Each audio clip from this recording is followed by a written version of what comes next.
This channel does not promote any violent, harmful, or illegal activities. All content provided by this channel is meant for an educational purpose only. Corona 24 ঘন্টা আগে ক্যানিংয়ে ধুন্ধুমার BJP কর্মীদের বাড়িতে তাণ্ডব, শূন্যে গুলি, তৃণমূলের বিরুদ্ধে মারধর হামলার অভিযোগ। ক্যানিং পশ্চিমের ইটখোলা অঞ্চলে মধুখালী এলাকার ঘটনা। বিজেপি কর্মীদের বাড়িতে ঢুকে ব্যাপক ভাঙচুর করা হয়, লাঠি রড বন্দুকের বাট দিয়ে মারধর করা হয়। অভিযোগ তৃণমূলের বিরুদ্ধে। আহত এক মহিলা সহ 2 বিজেপি কর্মী। ঘটনার সময়কার একটি ভিডিও সোশ্যাল মিডিয়া ভাইরাল হয়েছে। ভিডিওতে গুলির শব্দ শোনা যাচ্ছে। যে ভিডিও আপনাদেরকে আমরা দেখাচ্ছি সেখানে গুলির শব্দ পাওয়া যাচ্ছে। এলাকায় আতঙ্ক ছড়িয়েছে। আহতদের মধ্যে একজনকে কলকাতায় ন্যাশনাল মেডিকেলে আনা হয়েছে।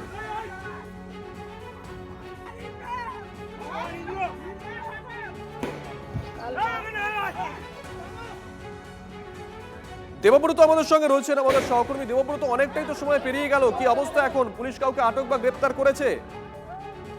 দেখো, গতকাল রাতে যখন এই ঘটনাটি ঘটে তারপরে কিন্তু লোকাল বুধোখালী ক্যাম্প থেকে কিছু পুলিশ এখানে আসেন এবং কেন্দ্রীয় বাহিনী আসেন, কিন্তু আজ সকাল থেকে কিন্তু কোনো কেন্দ্রীয় বাহিনী এবং পুলিশ কিন্তু এলাকায় আসেনি। এলাকায় যথেষ্ট থমথমে রয়েছে এবং পরিবার কিন্তু সম্পূর্ণভাবে আতঙ্কের মধ্যে দিন কাটাচ্ছেন এবং তাদের একটাই দাবি, গতকালকে হচ্ছে নির্বাচনের যে ব্যালট পেপার সেটা কিন্তু কাউন্টিং হবে এবং ভোটের ফলাফল বেরোবে। এবং যে দুষ্কৃতীরা কালকে রাতে এসেছিল তারা কিন্তু হুমকি দিয়ে গেছে কালকে ভোটের রেজাল্ট বেরোনোর পরে আবার তার বাড়িতে আসবে। তো এই পরিস্থিতি তারা কিন্তু বিচার চাইছে এবং নিরাপত্তার যে অভাব বোধ করছেন এবং যথেষ্ট এলাকা থমথমে রয়েছে এবং পরিবার আতঙ্কের মধ্যে রয়েছে। এখন এই কি অভিযোগ শোনাই একবার। কাল রাত 11:30টায় হঠাৎ দেখি মুড়িঘরে আওয়াজ হচ্ছে, গিয়ে দেখি আমার ইটখোলা অঞ্চলের সভাপতি ইংরেজি সরদা ওনার 2-4 জন ছেলে নিয়ে, ওই স্বপন, এরা 2-4 জন ছিল, ওরা মুরগি বার করছে। আমি বলি, এত রাতে তুমি একটা ইটখোলা অঞ্চলের নেতা হয়ে এইভাবে মানুষের মুরগি চুরি করে নিয়ে যাচ্ছে? তুমি বললো, হ্যাঁ নিয়ে যাবো, এটা আমার আজব, তো আমি নিয়ে যাবো, কী করি?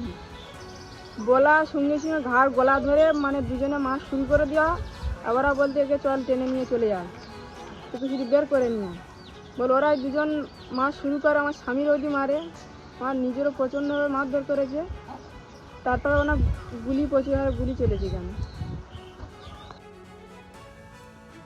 দেবব্রত আমাদের সঙ্গে রয়েছেন লাইভে, আমাদের সহকর্মী। দেবব্রত, এখন কি পরিস্থিতি?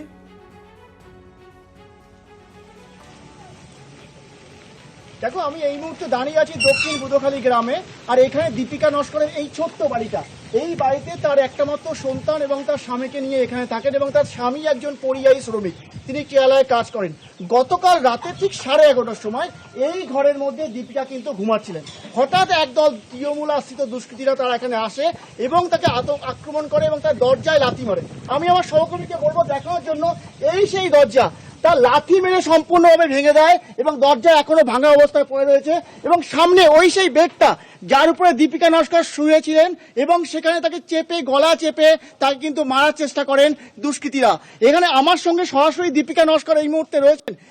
দিদিভাই, কি হয়েছিল কালকে? কেন আপনাকে মারলো? কারা মারলো? কাল রাত 11:30টায় ইটখোলা অঞ্চলের প্রধান ও সভাপতি তিনি নিজে থাকায় এখানে মুরগি চুরি করে নিয়ে যাচ্ছে। উপরন্ত মুরগি ঘেরা উনি লাথি মেরে জলে ফেলে দিয়েছে। উপরন্ত মুরগি অনেক মারা গিয়েছে। ওনাকে বলার পর উনি আমাকে হুমকি দিয়েছে যে আমরা নিয়ে যাব, কিছু করতে পারবি না, মুরগি জোর করে ওরা নিয়ে যাবে। বলার পর উনি বলেছে যে 4 তারিখ পর তোকে এখান থেকে তুলে নিয়ে যাব, তোর ঘর জ্বালিয়ে দেবো। আমাকে তুলে নিয়ে যাবে, আমাকে তুলে নিয়ে গিয়ে ওরা চিবিয়ে খাবে।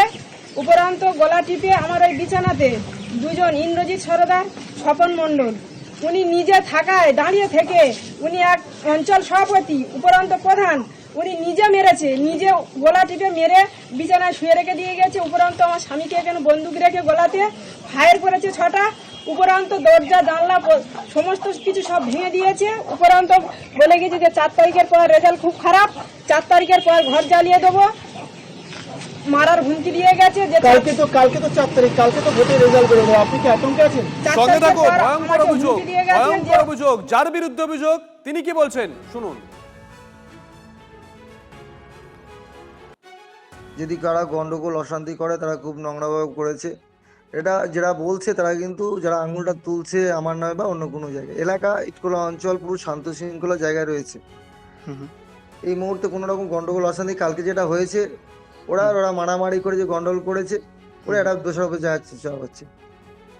ইটখোলা অঞ্চলের পেতুয়া স্কুল মাঠের কাছে গতকাল রাত 11:30 নাগাদ তৃণমূলের পঞ্চায়েত সভাপতি এবং সঙ্গে তার সশস্ত্র বাহিনী, আমাদের বিজেপি কর্মী যারা মহিলা এবং পুরুষ ছিলেন তাদের উপরে মারধর করা হয় এবং তাদের একটি ঘর ভেঙে দেওয়া হয় এবং সঙ্গে 6 রাউন্ড গুলি চালিয়ে পরিবেশ উত্তপ্ত করে।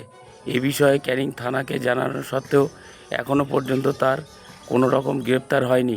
আগামীকাল রেজাল্ট আউট। আজ ফের বৈঠক মমতা বন্দ্যোপাধ্যায়ের। ভবানীপুরের সব কাউন্টিং এজেন্টকে নিয়ে সন্ধ্যে 7টায় বৈঠক করবেন মমতা বন্দ্যোপাধ্যায়। গতকাল প্রতিটি বিধানসভা আসনে এজেন্টদেরকে নিয়ে আলোচনার পর আজ ফের বৈঠক। তৃণমূল সুপ্রিমোর পাশাপাশি বৈঠকে শাসক দলের বাকি প্রার্থীরাও।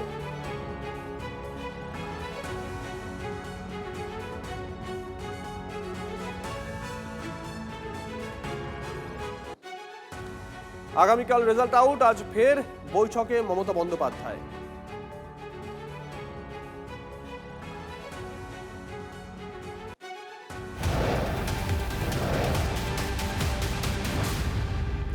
এদিকে কাউন্টিং এর জন্য পর্যবেক্ষক নিয়োগ করল তৃণমূল কংগ্রেস। উত্তর 24 পরগনার দায়িত্বে সৌগত রায়, পার্থ ভৌমিক। আলাদা করে দমদম আর ব্যারাকপুরের দায়িত্বে রাজীব কুমার। বারাসাতের দায়িত্ব দেওয়া হয়েছে রথিন ঘোষকে। কলকাতা উত্তরের দায়িত্বে রয়েছেন সুদীপ বন্দ্যোপাধ্যায়, বিবেক গুপ্ত, কুণাল ঘোষ, স্বপন সমাদ্দার। দক্ষিণ কলকাতার দায়িত্বে অরূপ বিশ্বাস, ফিরহাদ হাকিম। পূর্ব মেদিনীপুরের দায়িত্বে সায়নী ঘোষ, রিজু দত্ত। মেদিনীপুরের দায়িত্বে জুন মালিয়া দেব। হুগলিতে কল্যাণ বন্দ্যোপাধ্যায়, হাওড়াতে পুলক রায়, অরূপ রায়, কৈলাস মিশ্র। আগামীকাল গণনা। দলের নির্দেশে মন্দিরে মন্দিরে পুজো। সকাল সকাল বিভিন্ন মন্দিরে ঈশ্বরের পায়ে মাথা ঠুকলেন বিজেপি প্রার্থীরা। নিজের জয়ের সঙ্গেই বাংলায় পরিবর্তনের আশায় পুজো দিলেন বিজেপি প্রার্থীরা। আপনাদেরকে 3টে ছবি দেখাচ্ছি আমরা বহরমপুরের ছবি দেখাচ্ছি, শিলিগুড়ির ছবি দেখাচ্ছি। শঙ্কর ঘোষ পুজো দিয়েছেন। মেদিনীপুরের ছবি আপনাদেরকে দেখাচ্ছি।